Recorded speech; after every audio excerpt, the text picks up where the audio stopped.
Thank you guys for joining again. We will be reading Idolatry chapters 3 and 4. Chapter 3, Our Role in His World. While this will be a short chapter, I think it is important that we understand our role in God's world, because it very much determines how we will react to God's opinions. The first thing to understand is that it is God's world. It is not ours. He is the creator. We are the creation. We serve him and follow Christ, and we are servants of our Messiah. We are sons of God. And all of these ideas make it very clear that he is in charge and we are just along for the ride. Miss Underwood has a song, Jesus Take the Wheel, but the fact is, he shouldn't be in the passenger seat at all. Occasionally taking over for us, and he is supposed to be driving the whole time. The scripture gives us the perfect image of how this is supposed to work. Matthew 11:29 through 30. Take my yoke upon you, and learn from me, for I am gentle and lowly in heart, and you will find rest for your souls. For my yoke is easy, and my burden is light. This is a metaphor that most oftentimes goes over our heads in the modern day because our lives are so different. But back then, these were farming terms, and specifically related to plowing the land. When there was a farm animal, such as an ox or a young ox would come into the picture, it would have to learn how to pull a plow. And the way that they would teach the young ox is by hooking up the young ox to a yoke with an older, seasoned ox that knew the way and would make them work together until the younger one got the pattern down. The older ox would lead and the younger one would need to follow alongside, or else the yoke would strain at the younger one and cause him pain. Now, if you apply this idea to our walk, it's very plain. We yoke ourselves to Christ and we learn to walk as he walks. He leads us and we follow. He shows us the way and we fall in line, or else we are disciplined. He is Lord. And when we begin to try to take charge, problems and difficulties end up arising. All too often, people put themselves on a pedestal without really realizing it. They put their wants and desires over God's. And they act as if they are living their life and Christ is just along for the ride, as an occasional crutch to lean on. They act as if they've got God in their pocket as fire insurance for the afterlife, or like a get-out-of-jail-free card. Instead of weighing our actions against how he feels about it, all too often, we simply act based on how we feel, thus straining against his yoke. We are guilty of it at times, and the idea, though, is to begin to walk more and more in line with him, to become like him, to walk like him, to do his will instead of our own. 1 John 2:6. He who says he abides in him ought himself also to walk just as he walked. And we need to realize that we exist for his pleasure, to bring him glory. We do not live our lives for ourselves. We live our lives for him. We lay down our lives for him just as he has laid down his life for us. We do his will of seeking the lost and building up one another, showing forth his love, his life, and his light to a dark and dying world. And this is our purpose. This pertains directly to what we are going to be learning in this book. And we need to understand and keep in mind that the things that we do should be the things that please him and not ourselves. We should ask how the things that we do make him feel, and not ask how they make us feel. We should ask if he would want us to do it, not if we want to do it. And this is paramount and cannot be overstated. Remember the Beatitudes found in Matthew 5. If we take all the attributes that are blessed and set aside the promises given, we end up with this list. Blessed are the poor in spirit, those who mourn, the meek, those who hunger and thirst after righteousness, the merciful, the pure in heart, the peacemakers, those who are persecuted for righteousness' sake.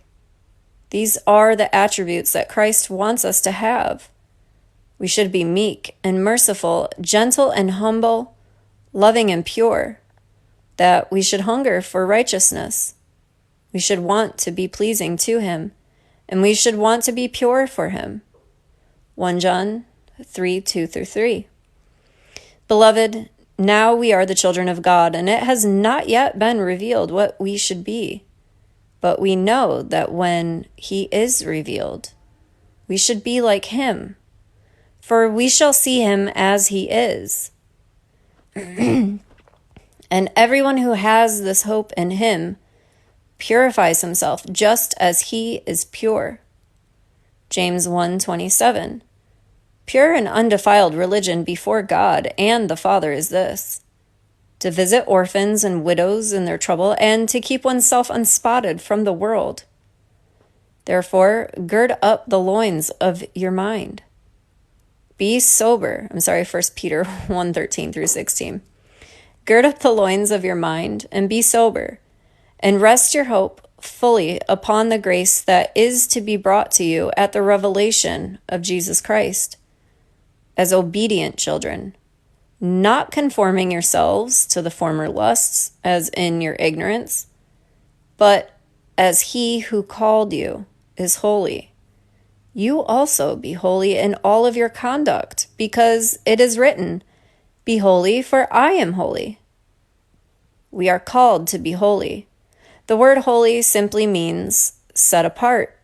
It is the idea of being separated from the filthy world and its filthy ways, and being pure and clean for him, like a bride who keeps herself pure for the man that she is betrothed to.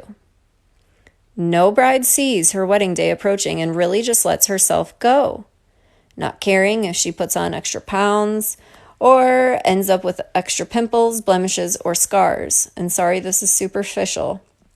No bride gets to her wedding day and decides that she's going to skip the shower, skip the makeup, and throw her hair up into a messy bun, and meet her groom in yesterday's sweatpants. No good bride, at least. We want to be pure for our beloved, by his definition of pure and not ours. We must align our thoughts and opinions and actions with what he wants. As I said, a short little chapter, but these are some very important things to keep in mind as you read this book. And with this foundation firmly under our feet, we can move on to exposing the idolatry hiding in our lives. Chapter 4. If my camera will focus.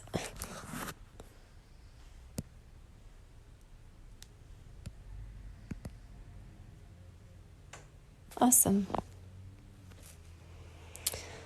All right. As I mentioned before, that nearly every single culture has its own unique brand of idolatry. There are Greek and Egyptian, Mesopotamian and Norse myths, and many others. But what if I told you that all of these myths are linked together because they share a common origin? It sounds crazy and is very unlikely, and yet I will show you that it is true. This will be lengthy, and we will walk through a few thousand years of history. And as a disclaimer, this chapter is packed full of pagan myths, and I do not relish to have to delve into all of this idolatry, but it is important that we do, as it really builds a solid foundation for more of what's to come. Another quick disclaimer is this: much has been lost to the sands of time. And while some of the information I have to offer is easy to find and consistent in its messages, other things will have differences in details and nuances, depending on the source that you find it from. Much of the older history not contained in the Bible is a series of clues left over from ancient civilizations that archaeologists and linguists have attempted to connect the dots on, and while the general theme remains intact, some of the smaller details conflict depending on the source. If your findings differ from mine, excuse me, in minor ways, this would be why. We are going to start all the way back to the time very near the flood and move forward from there. This is about 2000 BC that this happened. When we go back to that time, we find a man named Nimrod, and we aren't told a whole lot about this man, but we have this account in Genesis. Cush begat Nimrod, and he began to be a mighty hunter on the earth. He was a mighty hunter before the Lord, therefore it is said, like Nimrod, the mighty hunter before the Lord. And the beginnings of his kingdom was Babel, Erech, Akkad, and Calneh in the land of Shinar. And from that land he went to Assyria and built Nineveh, Rehoboth, and Calah, and Rezin between Nineveh and Calah. That is the principal city. So we see that Nimrod was a mighty hunter and a king, and he took his followers and established multiple cities. And of these cities he established, none are as infamous as Babel, except for perhaps Nineveh. Not only was Babel the site of the infamous Tower of Babel, which we are about to look at, but the ruined heap later became Babylon. And we'll get to that more later. Here we have the account of the Tower of Babel found in Genesis. Genesis 11, 1 through 9. Now the whole earth had one language and one speech. And it came to pass, as they journeyed from the east, that they found a plain in the land of Shinar, and they dwelt there. And then they said one to another, Come, let us make bricks and bake them thoroughly. And they had brick for stone, and they had asphalt for mortar. And they said, Come, let us build ourselves a city and a tower whose top is in the heavens. Let us make a name for ourselves, lest we be scattered abroad over the whole face of the earth. But the Lord came down to see the city and the tower which the sons of men had built. And the Lord said, Indeed, the people are one, and they have one language, and this is what they begin to do. Now nothing that they purpose or propose to do will be withheld from them. Come, let us go down there and confuse their language, that they may not understand one another's speech. So the Lord scattered them abroad from over there of all the face of the earth, and they ceased building the city. Therefore its name is called Babel, because there the Lord confused the languages of all of the earth, and from there the Lord scattered them abroad over all the face of the earth. Now, this is a really rather short account and leaves us with many questions. Why did God prevent them from building this tower?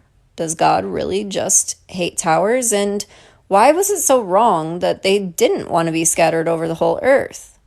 It says nothing would be withheld from them, but what was it that God didn't want them to do? Now, these questions are never answered in the biblical canon. This is all the account that we get. And if you will, however, suffer me for a moment to go outside of the biblical canon, I will provide you with much more potential details. The book of Jasher has much more to say on the subject and provides us with more insight. Now, most of us have not heard of the book of Jasher, and most people dismiss any work not included in their 66-book canon. And I want to point out 3 verses in the canon, though, so that these that you may not be aware of. In Joshua 10:13, 2 Samuel, and 2 Timothy, the first 2 mention the book of Jasher. And in 2 Timothy it says, Jannes and Jambres resisted Moses. So do these also resist the truth, men of corrupt minds and disapproved concerning the faith. The first 2 clearly reference the book of Jasher by name, and the third, at first glance, appears to add nothing to the presentation until you realize that nowhere in the entirety of Canaan do we see the names of Jannes and Jambres that Paul is referring to. We do, however, find an account of these two sorcerers by name in the book of Jasher. Now, whether you want to accept this book as authentic or not is not what I am here to debate. I wish to expound on these events in Genesis, and Jasher does it nicely. If you are truly adamant against using this book, understand that none of the points I'm going to make further depends on this account. It merely enriches it and helps to bring some ideas. Jasher 9:20 through 33. King Nimrod reigned securely, and all the earth was under his control, and all the earth was one tongue and words of union. And all the princes of Nimrod and his great men took counsel together, put Egypt, which is Mitzrayim, Cush, and Canaan with their families. And they said to each other, "Come, let us build ourselves a city, and in it a strong tower, and its top reaching heaven. We will make ourselves famed, so that we may reign, upon the whole world, in order that the evil of our enemies may cease from us, that we may reign mightily over them, and that we may not become scattered over the earth on account of their wars." They all went before the king, and they told the king these words, and he agreed with them in this affair, and he did so. All the families assembled, consisting about 600,000 men. Sounds the same as Israel. And they went to seek an extensive piece of ground to build the city and tower. And they sought in the whole earth, and they found none like the one in the valley of the east of the land of Shinar, about 2 days' walk. And they journeyed there, and they dwelt there. They began to make brick and burn fires to build the city and the tower that they had imagined to complete. And the building of the tower was unto them a transgression and a sin. They began to build it, and while they were building it against the Lord God of heaven, they imagined in their hearts to war against him and to ascend into heaven. And all of these people and all of the families divided themselves into 3 parts. The first said, "We will ascend into heaven and fight against him." And the second, "We will ascend to heaven and place our own gods there and serve them." And the third said, "We will ascend to heaven and smite him with bows and spears." God knew all of their works and all of their evil thoughts, and he saw the city and the tower that they were building. And when they were building the tower, they built themselves a great city and very high and strong tower, and on account of its height and mortar and bricks, did not reach the builders in their ascent to it, until those who had went up had completed a full year. And after that, they reached to the builders and gave them the mortars and bricks, and thus it was done daily. And behold, these ascended and others descended the whole day, and if a brick would fall from their hands to get broken, they would all weep over it. And if a man fell and died, none of them would look at him.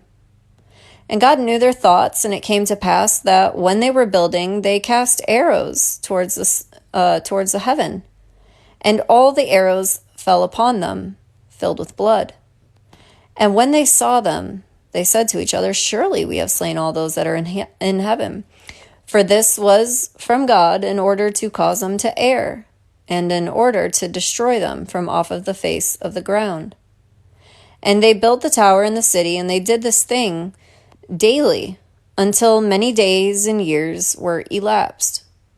God said to the 70 angels who stood foremost before him, to those that were near him, saying, "Come, let us descend and confuse their tongues, that one man shall not understand the language of his neighbor." And they did so unto them. And from that day following, they forgot each man his neighbor's tongue. They could not understand to speak in one tongue. And when the builder took from the hands of his neighbor lime or stone, which he did not order, the builder would cast it away and throw it upon his neighbor, that he would die. So while we're reading this, I would also like to look at Jubilees to see their account so you can compare.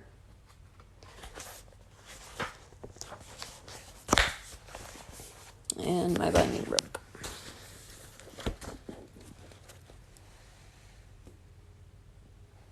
All right. So it says, "Behold, the children of men have become evil through the wicked purpose of building themselves a city and a tower in the land of Shinar. For they departed from the land of Ararat east towards Shinar in the days that they had built this city and tower, saying, Go to, let us ascend thereby into heaven. And they began to build, and in the 4th week they made brick from fire. And the bricks served them for stone, and the clay which they had cemented them together was asphalt, which comes out of the sea, and out of the fountains of the water in the land of Shinar. And they built it, 43 years were they building it. Its breadth was 203 bricks, and the height of a brick was the third of one. Its height amounted to 5,433 cubits. This is a measurement from a man's elbow to his fingertip. So these bricks were huge, and 2 palms. And the extent of one wall was 13 stadia, and the other 30 stadia. And the Lord our God said unto us, Behold, they are one people, and this they begin to do, and now nothing will be withheld from them. Go to now, let us go down and confound their language, that they may not understand one another's speech, that they may be dispersed into cities and nations, and one purpose will no longer abide with them until the day of judgment.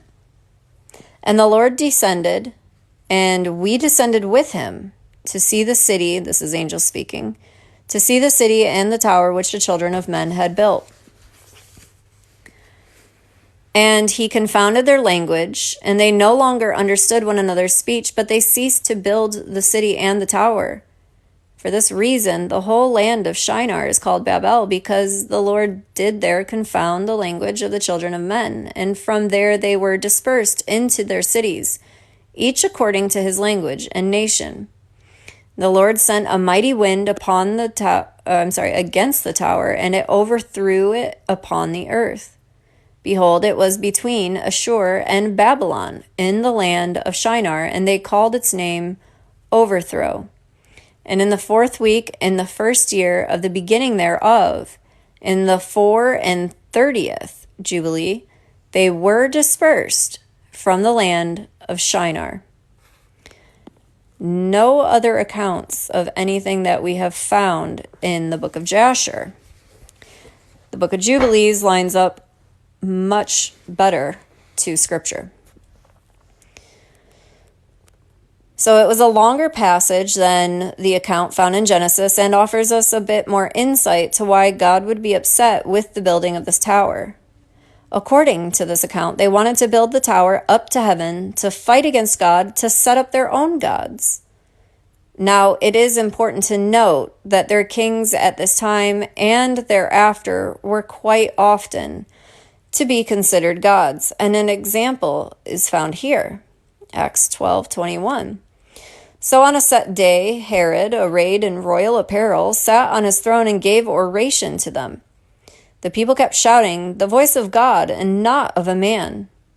So in the case of Nimrod, he was a mighty hunter, also a giant, and likely the most powerful man in the world at that time. He became king over a majority of the people on earth. He set about building a tower that would be the seat of his kingdom, and they would build a tower up to heaven and overthrow God.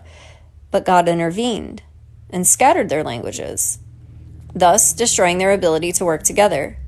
Now, this is very significant because you have to remember that all the men who now spoke with different languages were scattered everywhere all over the earth, and they came from under the rule of the same king. And this king was Nimrod, who was venerated as their god, their sun god. And in fact, Nimrod actually ended up with his own little mythos, which was the primary religious system of those days. Again, even if you reject the account of Jasher in its entirety, we still end up in the same place.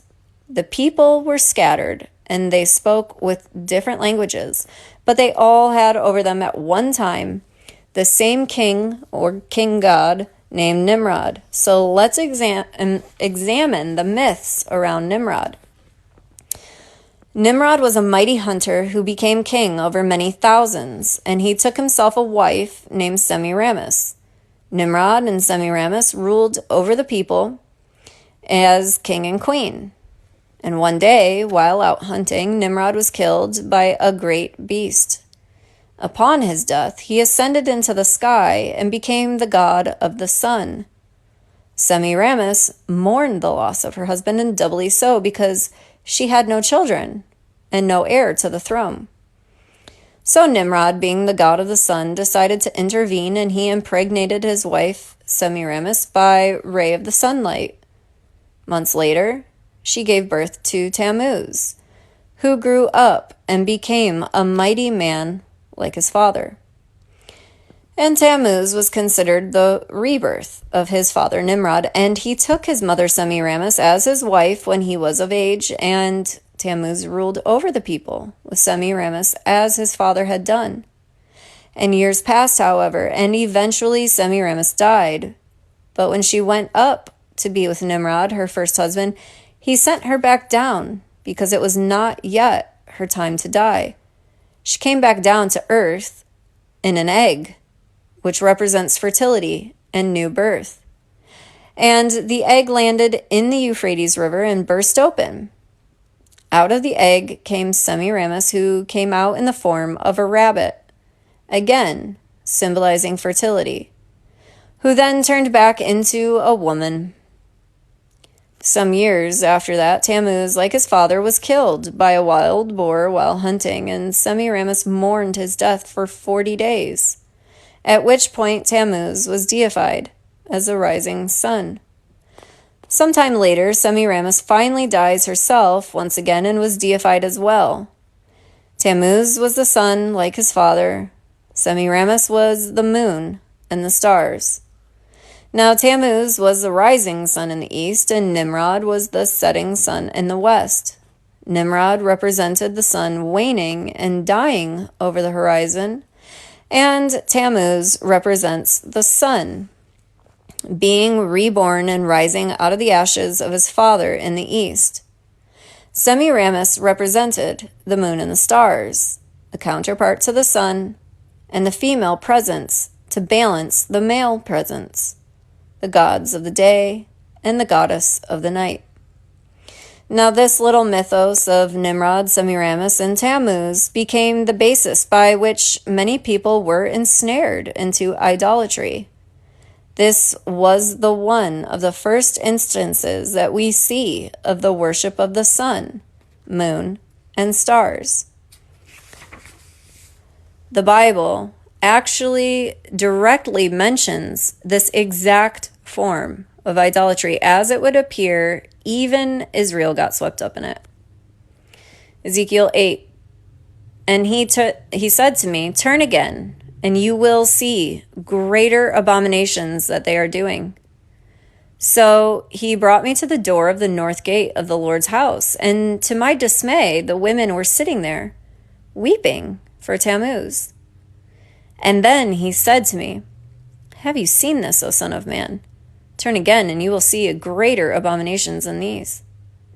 So he brought me into the inner court of the Lord's house. And there, at the door of the temple of the Lord, between the porch and the altar, were about 25 men, with their backs toward the temple of the Lord, and their faces towards the east, that they were worshiping the sun toward the east. What is being described here is a pagan festival, where during a certain time of year, people would spend 40 days weeping for Tammuz, just as Semiramis did. They would conclude the 40 days of weeping for Tammuz with worshiping him, and as it represents him being reborn after the death as the sun rising in the east. Now remember that this myth was what the majority likely held during the building of Babel, but when they were scattered, although the general story that they had was the same, the names and some of the details would have changed. We will next examine the mythos in Egypt. Now, as a disclaimer, there were actually many stories in the Egyptian pantheon, and they also had many gods. But this was one of the myths that was the central one that dealt with some more of the prominent gods. There were two parents, Geb, the god of vegetation and harvest, and Nut, the goddess of the stars and sky, as well as creation. Geb was depicted as a strong king, with a bird that would rest on his head as a pet of sorts. And Nut was depicted as a nude woman with the sun, moon, and stars moving across her body. And to break down these two further, Geb in a big way represented the sun, as the harvest and vegetation were directly dependent upon the sun and daylight. Whoever controlled the sun controlled the harvest. Nut, on the other hand, was the goddess of night, and the goddess of the moon and the stars and the sky. Now Geb and Nut gave birth to children, 3 of which were Osiris, Set, and Isis. And Osiris was granted to rule over Egypt as the heir, as well as taking his sister Isis as his wife. Set, meanwhile, basically got nothing, and in his jealousy, he sought to usurp the throne from his brother. He devised a devious plan to kill Osiris by trickery, and he carried out his plan, thus murdering his brother Osiris. Isis, Osiris's sister and wife, mourned the loss of her husband and decided to resurrect him. First, however, she needed to procure his body, so Set found out about his sister's plan, and he tried to stop her from resurrecting Osiris. He dismembered the body into 14 pieces, and Isis determined not to let this stop her, and went looking for the body parts of Osiris. And in spite of her best efforts, she only found 13 of the 14 pieces. And the 14th piece that Isis could not find was his phallic organ, which Set had thrown into the Euphrates River, and it was eaten by a fish, thus preventing Osiris from ever having an heir. Isis, after finding all of Osiris's body parts except for the one, raised Osiris from the dead, but according to the nature of the law, once a soul had been in the underworld, it could no longer live on the earth. So Osiris thus lost his throne on earth and became the god of the underworld, remaining there. This, however, still left an issue, as there was no rightful heir to the throne. And Osiris, missing his phallic organ, could not impregnate Isis with an heir. And Isis could not allow the treacherous Set to hold the throne. So she needed to bring forth an heir to take it from her brother. The solution that she came with was to erect a stone spire called an obelisk, which represents her late husband's phallic organ. And this obelisk, with a bit of magic, Isis impregnated herself by it, and months later gave birth to Osiris's son and heir, Horus. And after Horus grew old enough, he and Isis decided to launch a coup against Set in an effort to take back the throne. Horus and Isis fought against Set, ultimately defeating him. Horus took up his father's throne and became ruler over Egypt. And interestingly, Horus ended up with Hathor as a consort or concubine. Now Hathor was the daughter of another sun god, Ra, and was the goddess of the sky and sexuality. She was commonly depicted as a semi-nude woman or a cow, and had the headdress of the crescent moon, holding the sun inside of it, representing the male aspect of the sun sitting inside the female aspect of the moon. Even more interestingly, some texts even suggest Hathor was Horus's real mother. Thus, she would have been both his mother and his lover. So Egypt had a bit of a long-running culture, and though some of the details remain the same, there were many other gods added and altered, and details of who married who and who did what, it did change somewhat over time. In this account, however, we see many mirrors back to the mythos of Babel. And we see the god of the harvest sun married to a goddess of the night and stars, and we see a god who dies and needs to provide an heir but cannot do so under normal circumstances due to having been killed. The goddess ends up impregnated by mystical means and bears an heir to the throne. And the child ultimately takes over for his father. We also see a common incestuous relationship, either between a brother and sister or a mother and son, depending on which version of the myth that you look at. We see a goddess that is associated with fertility and sexuality that ends up as a consort of the heir. These are some of the themes to look out for as we continue in the mythologies. So later on in Babylon, Gilgamesh was a mighty king and ruler. He was not, however, a kind king, and he oppressed the people in his kingdom of Uruk. And the people prayed to their gods for deliverance. The gods responded by creating a wild man named Enkidu, who was given the task of assassinating Gilgamesh. So Enkidu set out to fulfill his task, but first he had to find his mark. While pursuing Gilgamesh, Enkidu meets a prostitute, and she seduces him and causes Enkidu's wild nature to dissipate. This left Enkidu rather more civilized and far less dangerous than he initially was. Eventually, he finds his way to Uruk and challenges Gilgamesh to a fight, but due to his weakened state, Gilgamesh is able to defeat Enkidu. During the struggle, Gilgamesh sees in Enkidu a fierce warrior and a kindred spirit and ends up befriending him after their battle. Thereafter, the two of them decide to go on a journey to a legendary cedar forest to slay a mighty guardian of the forest, Humbaba the Terrible. During this journey, they end up derailed in purpose when the goddess Ishtar sees Gilgamesh and wants to lay with him. She tries her best to seduce him, but he resists her advances and rejects her. And enraged, Ishtar decides to send the bull of heaven, a great and fierce beast, to slay Gilgamesh. So Gilgamesh and Enkidu prove too powerful, and they slay the bull of heaven.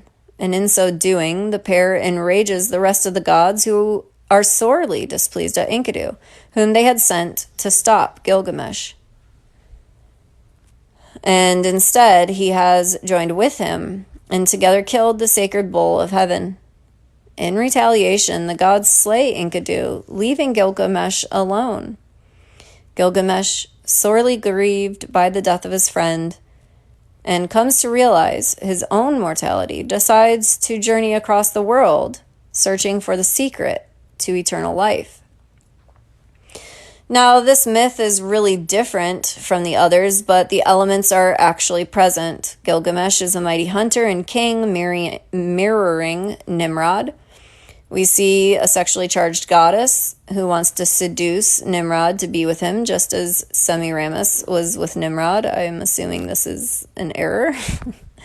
And we see the great struggle between the bull of heaven and Gilgamesh, just as there was a great struggle between Nimrod and the beast, or Tammuz and the wild boar.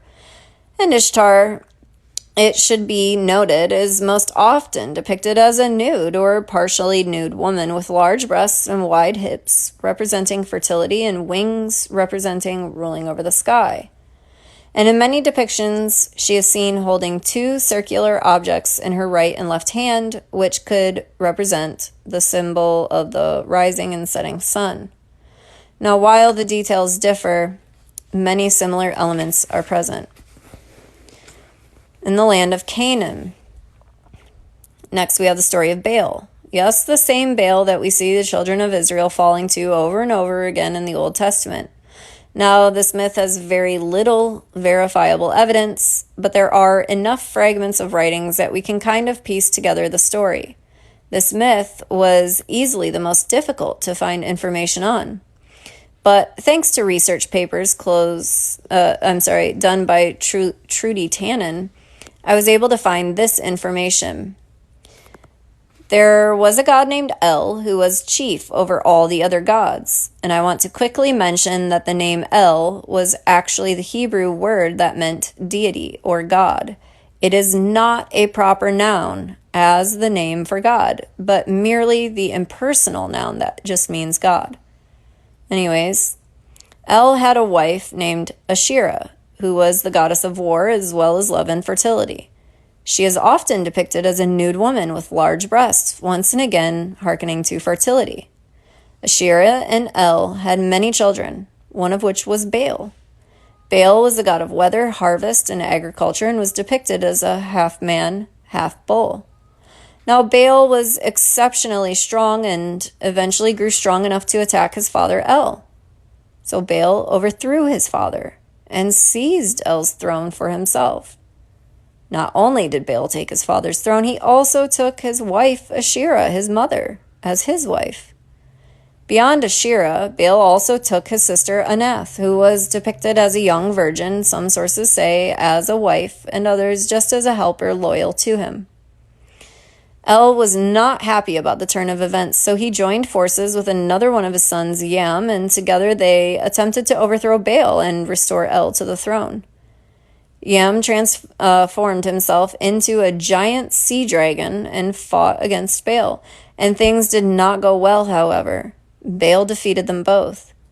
With his place on the throne, Baal decided that he deserved an even grander palace that would befit his new position as chief of the gods.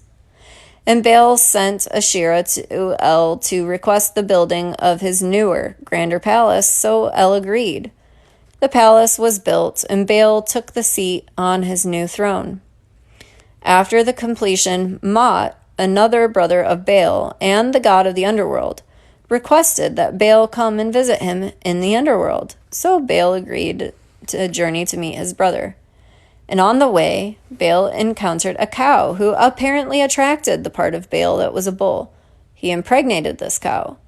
Eventually, he arrives in the underworld where his brother Mot had a dastardly trap waiting for him. The exact methods aren't exactly known, but somehow Baal was forced to admit defeat and submit to his brother, who, it seems, executed him. Upon hearing the news of Baal's demise, surprisingly, El mourns his loss and instructs Asherah to find a successor to Baal. Asherah sets out to find a suitable heir to the throne, but Anath, Baal's sister, wife, helper, decides instead to seek out the body of Baal. Now, while searching for his body, she encounters Mot. In a fit of vengeance, cuts him open and kills him. Soon after this, El has a dream in which Baal is brought back to life, presumably because Anath killed Mot, and thus set Baal's soul free from the underworld. 7 years later, Baal returns to take his place on the throne, but not only did he come back to life, his foe Mot did as well, and a battle ensues. Without the use of his traps, though, Mot is overpowered and soundly defeated.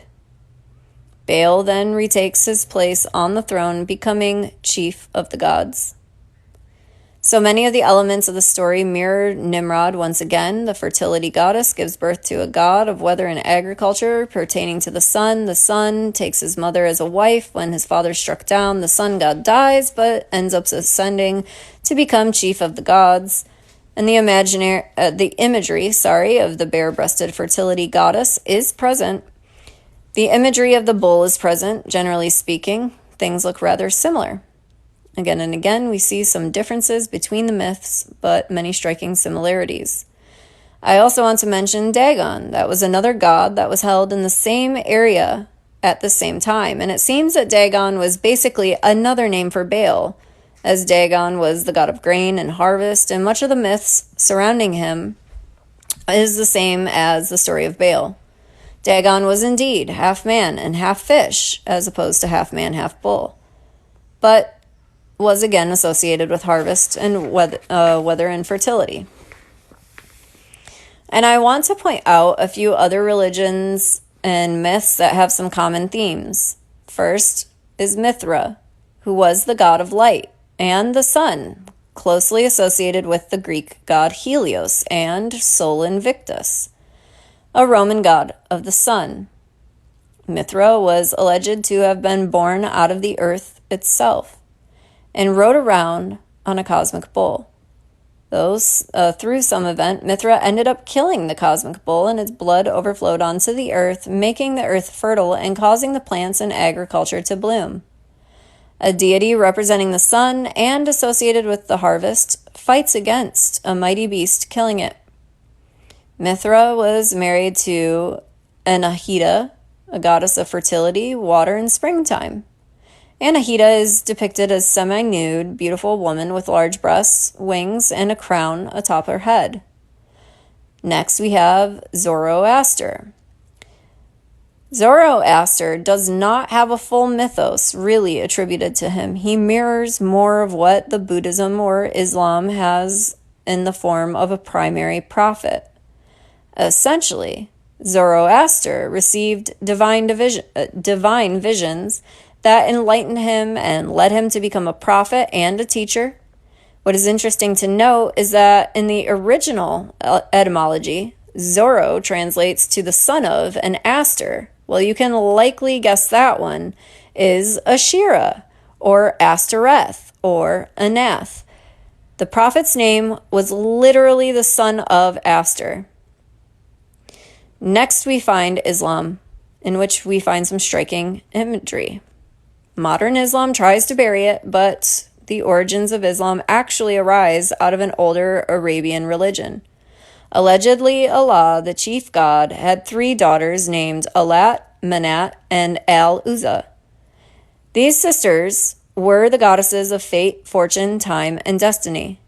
Even Muhammad wrote about these 3 goddesses, but these writings were called the Satanic verses, as they believe that when Muhammad received this revelation in particular, it was an infernal inspiration instead of divine. These 3 goddesses directly mirror the sisters of fate in Greek mythology, Clotho, Lachesis, and Atropos. The symbols for these goddesses was once again the crescent moon and the stars, and they were associated with the moon and stars. And even in modern times, the Islamic flag still bears this symbology. Interestingly, Wicca has the same symbol of a 5-pointed star sitting in a crescent moon, featured prominently in occultic imagery. Wiccanism holds that there are 3 primary deities that govern the earth. There is the wild man Pan, the horned god, often depicted as half beast and half man. Diana, the queen of heaven, depicted as a beautiful woman with bare breasts, associated with fertility and the moon, and bearing the symbol of the crescent moon on her head. And Mercury, or Hermes, or Hermes, who is their child, who is depicted as a young male child with wings and a staff. Once again, we see Nimrod, Semiramis, and Tammuz. Now, the Greek mythology has Zeus, the chief god of the sky and lightning, and Zeus has relations with one of his concubines, Leto, and Leto is a goddess of fertility, family, and maternal activity, and is also depicted as a bare-breasted woman surrounded by children. She gives birth to Apollo, who is nurtured with ambrosia and honey until he is strong. And when he grows into a man, Apollo fights against the great serpent Python and becomes the god of light and justice and healing and the sun. Now, Norse mythology has Odin, the god of death, healing, knowledge, battle, poetry, basically acting like the chief god. And Odin has his wife Freya, or Frigg, depending on the source that you find. Now, Freya is the goddess of fertility and battle, depicted as a beautiful woman clothed in armor. And Freya and Odin give birth to Thor, who is the god of lightning and the sky and storms and trees. Thor is said to fight against the great serpent at the end of the world, and thereafter shares a role of the chief gods with his father Odin. We know very little about Remphan, but we do, however, know the image of Remphan was a 6-pointed star, once again hearkening back to the stars and the sky. It goes on and on. Again, the myths were changed over time, and the gods and goddesses were added as time went on. The stories changed, the names changed, and ultimately there are so many common themes shared between them that it is hard to deny that they are all connected to the same source. Beyond Nimrod, though, what is the original source? It's rather simple, really. Satan thinks of himself as king and a god even. He wants to be like the Most High God, and he fought against God with his angels and was cast down to the earth like lightning falling from heaven. Essentially, he fought against the greater being God, or in this version of the story, a great beast. He was cast down to the earth and soundly defeated. Satan needs a new heir to take his place, as he has already been defeated, but is unable to produce an heir on his own. He needed mankind, and specifically a woman, to bear him an heir. Satan has spent the last few thousand years setting the stage to bring forth his son, the Antichrist, who will sit in the temple of God, declaring himself to be God. Satan, through his son, will attempt to rule and reign over the earth. And in all these myths, Tammuz, Horus, Gilgamesh, Baal, Mithra, Hermes, Apollo, Thor, they are all victorious. But we know that our God will be the one who is victorious. Mythology is nothing more and nothing less than the stories that Satan has told about himself and his minions throughout the ages to those foolish enough to follow him and to serve him. Now, Christianity also contains a God who has a son and rules and reigns. So how is this any different? Much in every way. There is no other book that has as much historical, archaeological, and mathematical, and logical, and even scientific evidence going for it as the Bible does. Now, you can search it out for yourself. We know that the scripture is true because no other book has accurately pinpointed sites of ancient battles, or has accurately foretold the future, or has more of an impact in the world than the Bible. No other book has been attacked. No other book has men attempted to destroy hundreds of times throughout history as the Bible. There is a veritable mountain of evidence that we have to stand on when it comes to believing the scriptures. And most of these intellectual people who scoff at the Bible are throwing rocks from a house made of glass and are willingly ignorant to the greater evidence that are presentable in favor of the authenticity and divine authorship of the scriptures. But still, this whole pattern of idolatry seems to have similarities to Christianity, and that is indeed troubling. So how do we answer this? Satan is a liar and a deceiver, and an exceedingly talented one at that. Both God and Christ existed in eternity past, and after he was created, Satan was the anointing cherub who covered and was with God. Remember that God knew from eternity past that all that would transpire throughout the ages. He knew that he would create mankind. He knew mankind would fall. He knew he would needed to provide a way to redeem us, and he knew that he would have to send his son to die for us. Satan was right there with him. How could he have not known at least some of the plan?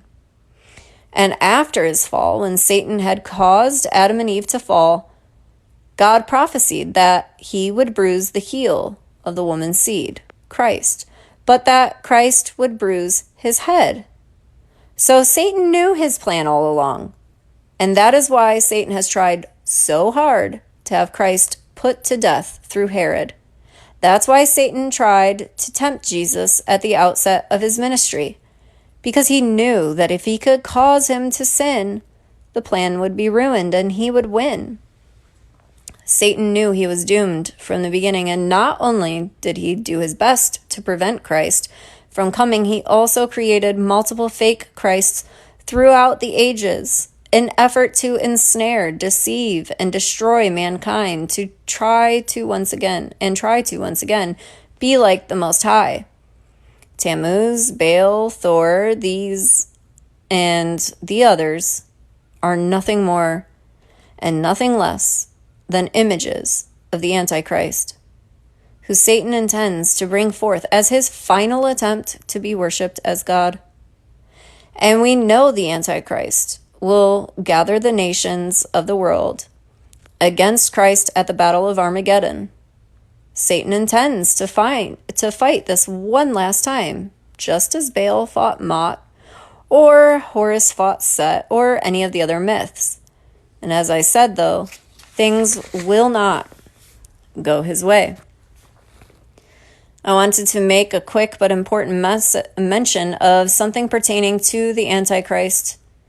Everyone assumes somehow that this Antichrist will be the antithesis of Christ, as if he would be the opposite in nature and purpose, but this is not necessarily the case.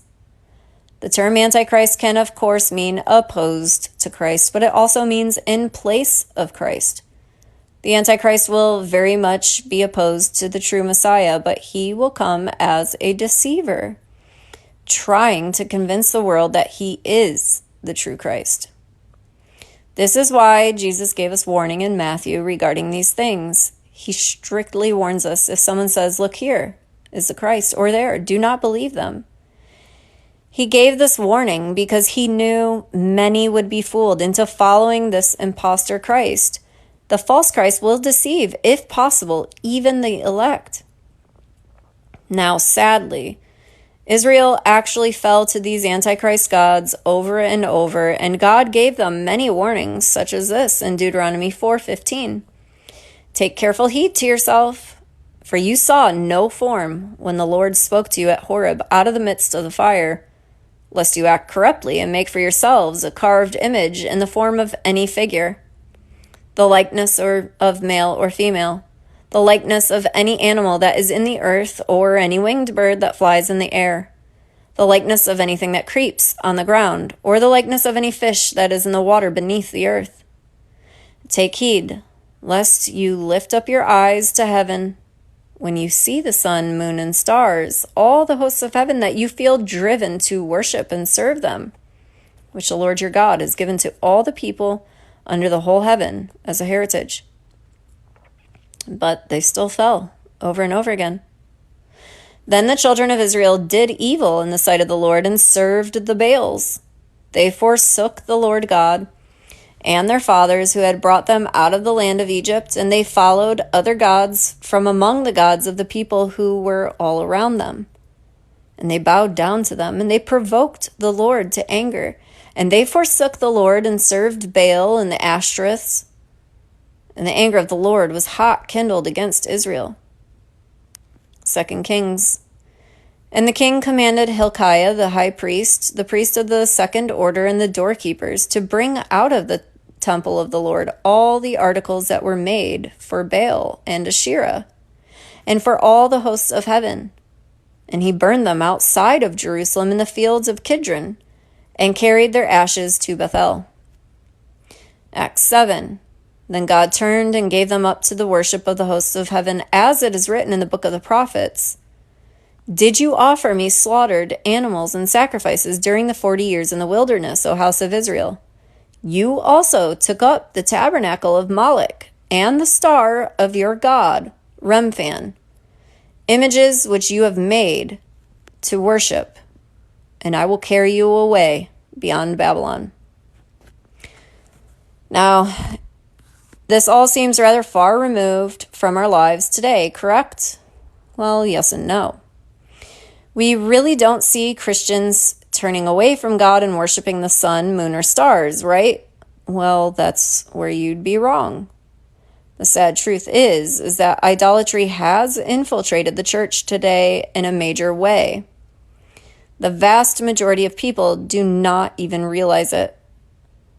I am afraid that this Antichrist worship is far more prominent in even the most conservative churches today than people realize. The next chapters will be dedicated to exposing these pagan practices in the church. And to give you fair warning, it will be rather uncomfortable for many, but they are necessary. Remember that in the previous chapter, we just went over how we have to purify ourselves and get ready for the coming of our beloved. Keep these things in mind as we move forward. Thank you for joining the chapters 3 and 4 of this amazing book, Idolatry, Journey Out of Egypt by Josh Muglia. You can purchase it on Amazon for about $17 to $20, depending on where you live. We will stop this recording and I will start back up again so we can continue in chapter 5 and we'll see how long that takes. Thank you guys so much for joining. I hope to see you back in a few.